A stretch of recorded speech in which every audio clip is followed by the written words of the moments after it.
Hello, and welcome back to another ASMR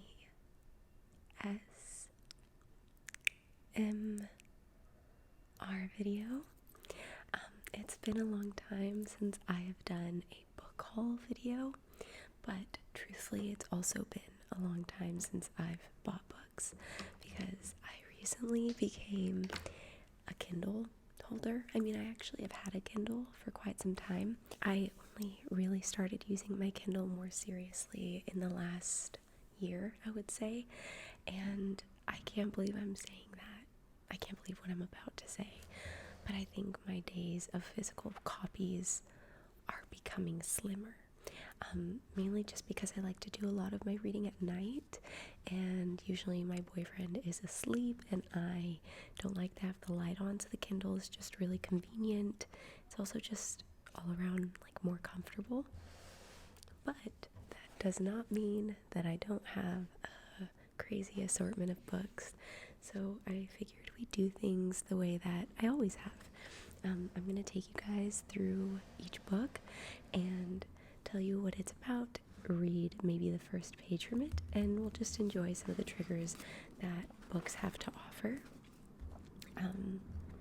And I'm sure that by the end of this video I will be extremely and deeply attached to physical books again, but I have to say my pocket has been very happy because I impulse buy books all the time. Also, I'll make sure to leave a link to all of these books in the description box. It'll likely lead you guys to Amazon. Pretty universal way of sharing books. And yeah, happy book shopping and listening. The books that I have in this pile are books that have been at my nightstand for a long time. And a lot of them were gifts, or I got mystery books. So let's just dive into it. Okay. So, first book I have here is called Fantasma. Cover is a little dusty.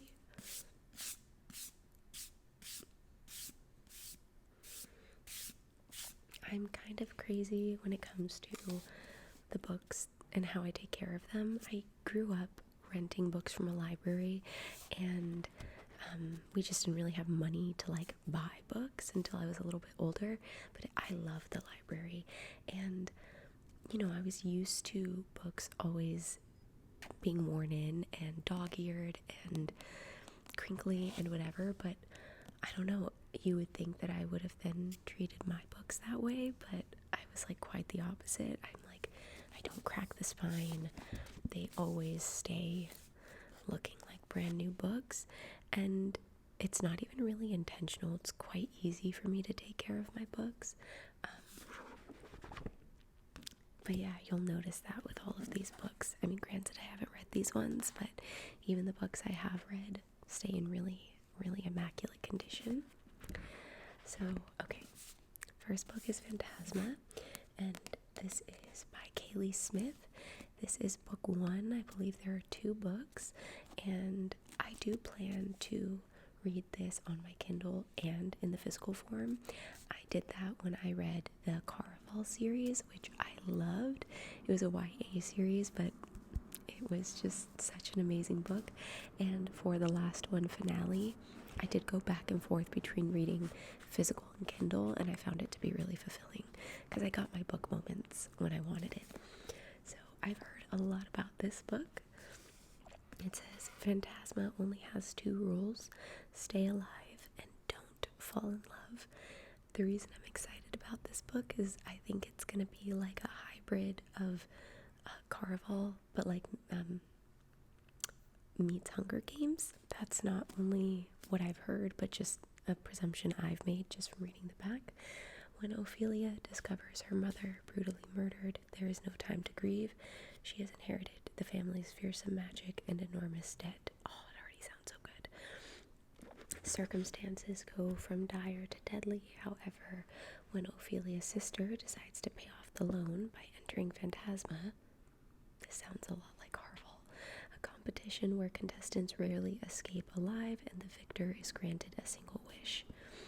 I wonder which one of these books was written first. The only way for Ophelia to save her sister is to win, but Fantasma is a cursed manor full of twisting corridors and lavish ballrooms staffed by enticing demons and fatal temptations, and Ophelia must conquer all 9 floors to succeed if her fears don't overtake her first.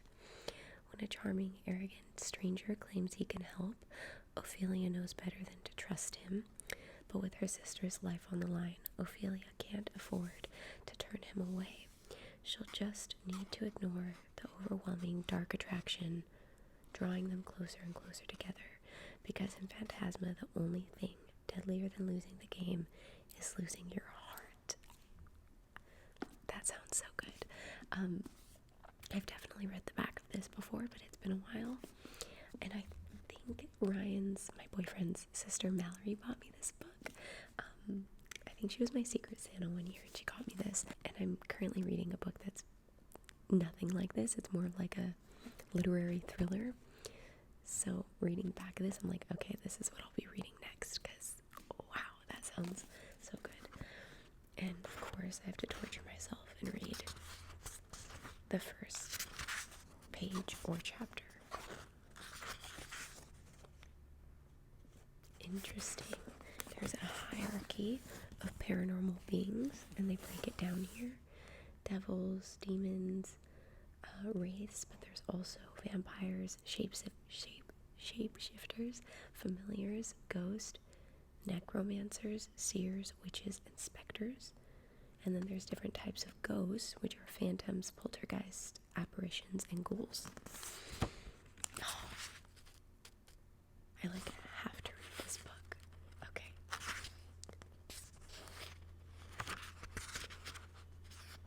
We'll read the prologue. It says, Wicked. The devil had a wicked mouth and a voice as smooth as bourbon. What is your decision? He pressed as he trailed the tip of his index finger down one side of her throat, his lips mere centimeters from her racing pulse on the other. You tricked me, she whispered. He laughed in response, his breath caressing her feverish skin. He was so close that she could barely think. Any coherent response to his question eluded her as another shot of adrenaline rushed through her veins. But the events leading up to this moment were burned into her mind with vivid clarity.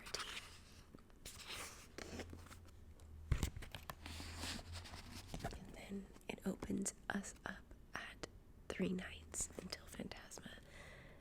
If anyone's really listening and not using this to fall asleep, even if you are using this to fall asleep, if you've read this, please let me know what you thought. No spoilers. That will really hurt my feelings. And if you read Caraval, tell me that this does not sound like a more intense, darker version of Caraval. I'm so excited. Let's read the first page of the first chapter. Actually, no, we probably shouldn't, because I still have 5 more books to get through. So that's all you get for now. I really like the texture of these pages. I've always liked a thicker sort of beige page. I don't know why. I have become pretty specific in the types of books that I like. I also just like the size. I think the cover is stunning. It's so beautiful. So, all the roses and the skull. Fantasma.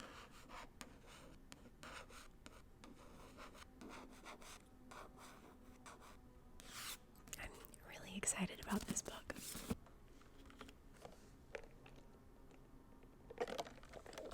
It's still pretty early. It's about 1 o'clock right now, so I'm supposed to get a pedicure in an hour.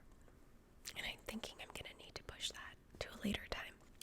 Alright, book number 2 is called One Dark Window, and this is actually a gift from my boyfriend's dad, which was so sweet because he didn't have to give me anything, and he just chose to. So thank you, Mike.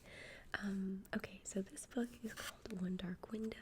He also got me this for Christmas, and it's by Rachel Gillig. I know it seems like his family just knows the types of books that I want, but I'm really good at curating a list and sending it over. If there's anything I ever want as a gift, it's usually books. So I made it pretty easy for them. Okay, so One Dark Window by Rachel Gillig. This is another book I've heard a lot about, and I've actually owned both of these books since December, along with the next book I'm going to show you guys. Okay, first of all, the cover is pretty interesting, but I will be honest, typically it wouldn't draw my attention. I think I found out about this on Goodreads, and that was kind of all it took. I love Goodreads, and if you guys want to add me on there, I'll make sure to link my Goodreads too, because I wouldn't say I'm an in-depth reviewer by any means, but I do like to, I like to update my progress on my books, and sometimes I'll do little reviews in the meantime of books I'm reading, and my taste is a bit all over the place. I've been reading for a really long time. Again, if you guys would like to add me there, that would make me so happy. Feel free. Elspeth needs a monster, and the monster might be her. Elspeth Spindle needs more than luck to stay safe in the eerie Mistlock kingdom of plunder. She needs a monster. She calls him the Nightmare, an ancient mercurial spirit trapped in her head. He protects her, he keeps her secrets, but nothing comes for free, especially magic. When Elspeth meets a mysterious highwayman on the forest road, her life takes a drastic turn. Thrust into a world of shadow and deception, she joins a dangerous quest to cure plunder of the dark magic infecting it. Except the highwayman just so happens to be the king's own nephew, captain of the most dangerous men in plunder, and guilty of high treason. Oh no, I just got a Libby notification. Witchcraft for Wayward Girls is now available for me to borrow. That's something else that happens, is I'll rent and request books on Libby, and then I don't realize that I have so many other books to get through, and then I just end up extending the whole time, letting somebody else take it, and maybe eventually just returning it. Okay. A maiden must unleash the monster within to save her kingdom in this dark, lush, gothic fantasy debut. I've heard a lot of great things about this book, and I think this might have a second book too. Also, as a native to California and to the Bay Area, I've noticed a lot of the books I've been reading recently, the authors are not only women, but they're women from the Bay Area, or like that general area. I just read that the author of this one, born and raised in California, and got her bachelor's in literary theory and criticism from UC Davis, which is so cool. Similarly, this has what looks like a prologue, and it's the very first page. Also, the author, stunning. So we'll read this. The highwayman with the dagger watched me with wide eyes and lowered his blade. He lowered it only a moment, but a moment was all the time I needed. My muscles burned with a nightmare's strength. I struck the highwayman's chest with brutal force, knocking the dagger out of his hand and propelling him backward onto the road. His head slammed heavily onto soil, just as the highwayman behind me reached for his sword. I'm having a hard time imagining a highway and swords, but okay. But the nightmare's reflexes were faster. Before the highwayman could free his blade from its sheath, I caught him by the wrist, my grip so tight my nails dug into his skin. "Don't come here again," I said, my voice not entirely my own. And then, with the full force of the nightmare's strength, I pushed him off the road into the mist. Branches snapped as he struck the forest floor, our curse echoing through the moist summer air. I did not want to see him get back up. I was already running full speed for my uncle's house. "Faster," I called over the drumming of my own heart. My legs strained with effort, my steps so quick and sure my heels hardly touched the ground. When I reached the yellow torchlight, I threw myself against the brick wall near my uncle's gate and forced myself to take long, burning breaths. I feel like I can feel that. I peered over my shoulder down the road, half expecting to see them chasing me, but the darkness was punctured merely by trees and mist. The nightmare and I were alone once more. And then it goes to the the entry page, and it says book 1. So there definitely is a book 2 or book 3. And I'm very excited about that one too. It's been a new discovery to realize that I like fantasy. I grew up reading a lot of mysteries, thrillers, and maybe some romance. I've always liked fantasy realism, I think is what they call it. So I like when it's like regular people in a pretty regular life, but there's like some magical aspect, like The Invisible Life of Addie LaRue. That one's really good. Okay. Third book is Once Upon a Broken Heart by Stephanie Garber. She is the original author of the Caraval series, which I've already talked about quite a bit in this video. And this is actually a spin-off to one of the characters in Caraval. I really love when we love a character, you fall in love with a character, and then later on they get their own trio series, or just a series in general. So this is what all of the Caraval books look like, 1, 2, and 3, and then this is already a complete series, and if we can get it to focus, these are the 2 books that are after this book. So in Caraval, there is what do they call them? I might say it on here. I can't remember what exactly they call them, and it doesn't say it here. Anyway, Jack is the Prince of Hearts, and kind of like a deck of cards.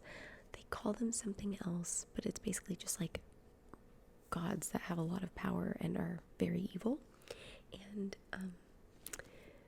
this is a spin-off of Prince of Hearts, Jack, and he's basically, well, let me just read the back.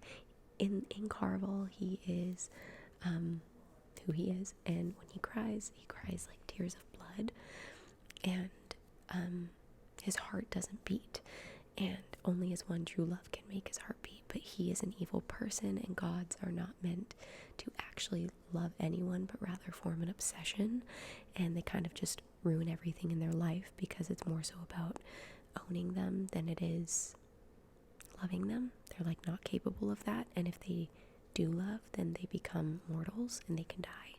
So let's see, how far would you go for happily ever after? Evangeline Fox has always believed in true love and happy endings until she learns that the love of her life will marry another. Desperate to stop the wedding, Evangeline strikes a deal with the charismatic, immortal Prince of Hearts, but she soon discovers that bargaining with the Prince of Hearts is a dangerous game. He has plans for Evangeline, plans that will either end in the greatest happily ever after or the most exquisite tragedy. BuzzFeed said, an explosively rich fairy tale that takes place inside an intricate world that's weaved with fast-paced plot and intriguing twists. I love all of that. And yeah, I refused to read this until I finished the Caraval series, but it took me like a year. I would always space out the books because I wasn't ready for them to be over. But now I guess I can finally start this series too. And again, this is a YA book, but the cover and the spine I think are so beautiful. And apparently Stephanie Garber is working on her first adult fiction book, meaning that there will likely be some smut, which will be interesting to see. I don't know when that book is coming out, but I will be reading it. Okay. Wow. This is why I love her brain. Look at this. You want to get lost in another world? You can do that when you read a Stephanie Garber book. She includes a map like this in the Caraval books as well, and it is interesting because it does allow you to imagine it more and really immerse you in the world. Yeah, this is so cool because they'll reference a lot of these areas. It typically takes place in just one town or city or, mythical place. Okay, we have a perfect prologue here too. Warnings and signs. The bell hanging outside the curiosity shop knew the human was trouble from the way he moved through the door. Bells have excellent hearing, but this little chime didn't need any particular skill to catch the crude jingle of the gaudy pocket watch chain at this young man's hip, or the rough scrape of his boots as he attempted a swagger but only succeeded in scuffing the floor of Maximilian's curiosities, whimsies, and other oddities. This young man was going to ruin the girl that worked inside the shop. The bell had tried to warn her a full 2 seconds before the boy opened the door. The bell rang its clapper. Unlike most humans, this shop girl had grown up around oddities, and the bell had long suspected she was a curiosity as well, though it couldn't figure out exactly what sort. The girl knew that many objects were more than they appeared, and that bells possessed a sixth sense that humans lacked. Unfortunately, this girl, who believed in hope and fairy tales and love at first sight, often misinterpreted the bell's chimes. Today, the bell was fairly certain that she had heard its cautionary ring, but from the way her voice affected an excited edge as she spoke to the young man, it seemed as if the girl had taken the bell's early toll as a serendipitous sign instead of as a warning. And then it goes into part 1. I mean, all 3 of these books sound excellent. I will say, of all of them, I'm probably the least excited about One Dark Window and the most excited about Fantasma. I really think I'll be reading Fantasma next. Okay, now these next 3 books are going to be a little bit random. There is one more fantasy, but this kind of shows that my taste can vary, because I know those were all like dark fantasies, and now this is going to be a little bit different. How did I jump to 18%? My camera was at 50% when I started filming. Anyway, it's fine. This book is called One by One, and it's by Frida McFadden. She wrote The Housemaid, and that was a really, really popular series last year. I really liked it. And I appreciate that Frida McFadden is a very quick read. She writes really fast-paced, and that can be both good and not good, in the sense that there's not always a ton of character development.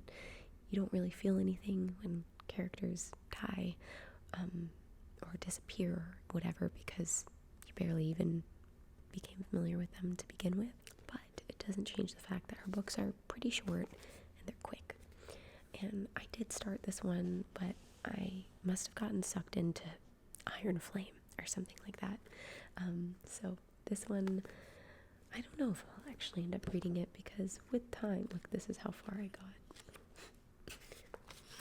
Page 15. And this is me and my friend kissing a puppy. Okay. She's written a lot of books, and they all have pretty generic titles. The Teacher, The Co-worker, The Housemaid, The Inmate, The Locked Door, The Wife Upstairs, The Perfect Son, The Surrogate Mother. Like, yeah. And when I read, like, especially when I started this one, it kind of feels like ChatGPT. Like, she discovered AI before everyone else did. But I can't fault her, because she's killing it, and people love her books, and I've loved one of them. So, okay. One by one, they will get what they deserve. I believe this is like a whodunit mystery thriller. More so mystery. It says, Claire Matchett needs this trip. It will be a break from work and raising children, a chance to repair her damaged marriage, a week of hiking and hot tubbing with friends at a luxurious hotel in the woods, disconnected from the pressures of real life. And then, on a lonely dirt road, Claire's minivan breaks down. With no reception, the group has no choice but to walk the rest of the way to their remote accommodation. But the forest is dark and difficult to navigate, and hours later they are lost, hopelessly lost. As they venture deeper into the woods, the members of their party are struck down mysteriously, one by one. Are they being hunted, and by what, or who? As Claire's dream vacation descends into a nightmare, something becomes clear. only one of them will return home alive. This is a taut story of betrayal and survival from New York Times best-selling author Freed McFadden that will leave you wondering if there's any way out of the woods. I'm going to just remove this because when I start again, I'll probably just start from the beginning. And of course, we always have a prologue. From what I remember, this book jumps from different perspectives, which makes sense because the prologue is anonymous. There will be 6 of us, 6 adults, stuffed into a 6-person minivan like sardines, with all the luggage we felt we couldn't possibly live without during our vacation at a swanky luxury inn. Our reservation is for 6 days. 6 days of hiking and hot tubs, 6 days away from civilization. My mother was a religious woman. That's how I know that on the 6th day, both man and serpent were created. You know, the snake that eventually convinced Adam and Eve to eat the forbidden fruit and got them kicked out of the Garden of Eden forever. That's why the number 6 represents both man and the evil that weakens him. In Revelation, 666 is the number of the devil. The 6th commandment is thou shalt not kill. 6 is not a nice number. I'm not religious. I don't go to church. I don't believe in a higher power. 6 is just like any other number to me. But I know that every single one of these 6 people has a secret that they don't want anyone to know. I can tell you my secret. At the end of this week, only one of us will make it home alive. And that's kind of all it takes for me to want to know. Why do they all have secrets? What are their secrets? I'm nosy. I need to know what's going on. Dare I say more? Like, that made me actually want to read this again. And it's under 250 pages, so this will probably be something I'll bring with me on like a weekend trip, or I don't know, something like that. Okay. So this next book, if you guys are on TikTok, which if you are, duh, and if you're not, wow, impressive. They had this thing called like mystery book shopping, something like that, and you can buy a book and it'll come wrapped and you'll pick like the genre that you like, and I think it was like $25-30. I honestly got it as a free sample for a review and I was like, yeah, I love books. And it comes with like tea, pens, stickers. I got hot cocoa with mine and like a sheet mask. It's really, really cool. So this is the book that I got from that. It's called A Crown of Ivy and Glass by Claire Legrand. And I'll tell you about it. I'll tell you my thoughts after, but the cover is very cool. I was definitely excited when I saw it's also a hefty book at, oh my goodness, almost 600 pages long. Lady Emma Ashburn seemingly has it all. She's young, gorgeous, and rich. Her family is also anointed by the gods, blessed with incredible abilities, but underneath her glittering facade, Emma is deeply sad. Years ago, her sister Mara was taken to the Middle Mist to guard against treacherous magic. Her mother abandoned the family, embroiled in a deadly blood feud with the mysterious Basque family, often forget Hema exists. Worst of all, Hema is the only Ashborn to possess no magic. Instead, her body fights it like poison. Constantly ill, aching with loneliness, Hema craves love and yearns to belong. And then she meets the devastatingly handsome Talon d'Estier. Seduced by a demon, his family destroyed themselves. Talon, the only survivor, is determined to redeem his family's honor. Intrigued and enchanted, Hema proposes a bargain. She'll help Talon navigate high society if he helps her destroy the Basques. According to popular legend, a demon called the Man with the Three-Eyed Crown. I lost myself. The Man with the Three-Eyed Crown. Where did you go? Oh, is behind the family's blood feud, slay the demon, end the feud. But attacks on the Middle Mist are increasing. The plots against the Basques quickly spirals out of control, and something immense and terrifying is awakening in Hema, drawing her inexorably toward Talon and an all-consuming passion that could destroy her or show her the true strength of her power at last. My camera's now at 6%. Okay, it's okay because we only have one book left. And last time, it lasted a long time. Oh, how pretty. I didn't even notice this artwork the first time, which is cool because it helps make it imaginable. So, I wish that I had the ability to just look at a book and decide if I'm going to read it. But again, I do always feel the need to look up reviews. It's so annoying, but I literally cannot help myself. And I think this book had like 3.6 out of 5 on Goodreads, and I'm so annoying where like if I see it has below 4, it's not like I won't read it. Have I read a book that's below 4? I don't know if I have. I can be really picky, and I think this didn't have great reviews, but alas, I need to figure it out for myself.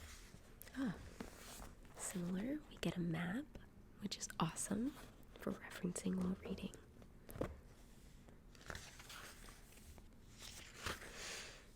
Okay, we're just going to read the first 2 paragraphs or 3 paragraphs of this because it just jumped right in. There was no prologue, and the first chapter is long. Okay, chapter 1. I never liked visiting my sister Mara, though I loved her so desperately that sometimes I found myself convinced the feeling was not love at all, but something much fouler. Guilt, bone-crushing shame, a confused, defensive revulsion.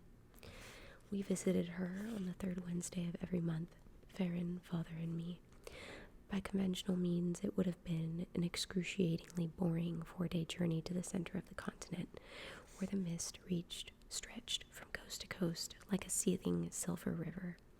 Fortunately, or unfortunately, according to Farron, no one in the Ashbourne family could be described as conventional.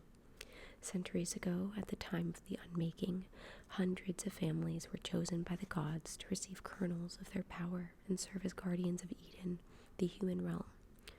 Our family was among them, one of the great anointed clans, yet even among our anointed peers we stood apart. Generations of eminent magicians, shrewd investments, and even shrewder political maneuvers will do that, a reality that Farron despised. That's all we get for now. We'll have to see if I really do end up reading this. It's long. The first page is interesting enough, but I don't know if I'm gonna end up liking this. We'll have to see. I have so many other books to read before I get to this one. Okay, this is the final book and it's called The Dead Romantics by Ashley Poston. I've heard a lot about this book in general. I feel like it was a popular book for a while. And again, I like this book because it's magical realism, which you'll understand right now. So, romance is dead, but this isn't what she had in mind. Florence Day is the ghostwriter for one of the most prolific romance authors in the industry, and she has a problem. After a terrible breakup, she no longer believes in love. It's as good as dead. When her new editor, a too handsome mountain of a man, won't give her an extension on her book deadline, Florence prepares to kiss her career goodbye.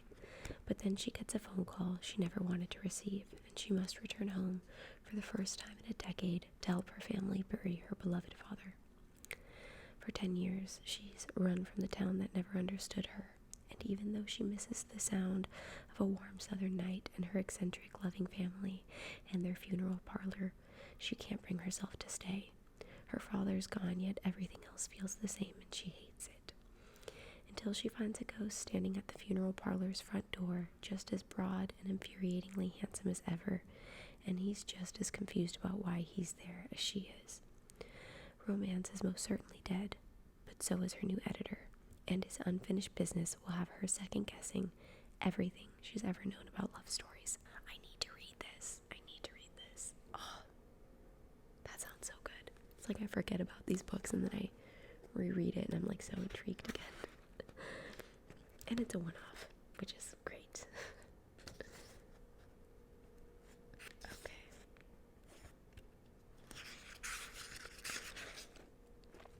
And we get a prologue. Okay.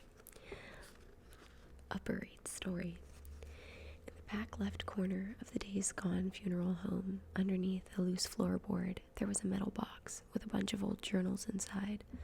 To anyone who found them, the scribbles looked like some teenager venting her sexual frustrations with Lestat or that one guy from the X-Files. And, if you don't mind ghosts and vampires and blood oaths and leather pants and true love, the stories were quite good.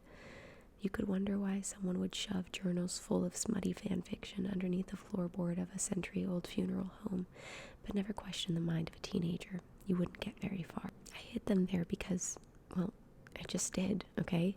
Because when I left for college, I wanted to bury that part of me, that dark, weird Addams Family side, in what was more fitting place than a funeral home. And I almost succeeded too.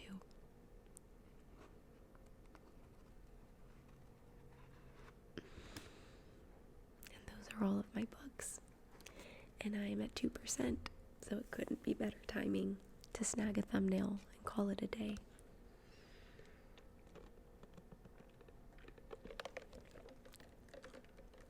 I had a really nice time going over all of my books with you guys, and if any of these books caught your attention, like I said, we'll have them linked below. If you've read any of them, please feel free to share your opinion and add me on Goodreads so we can talk about books on there. And I guess that's it. Thank you so much for hanging out with me, you guys, and I'll see you in my next video.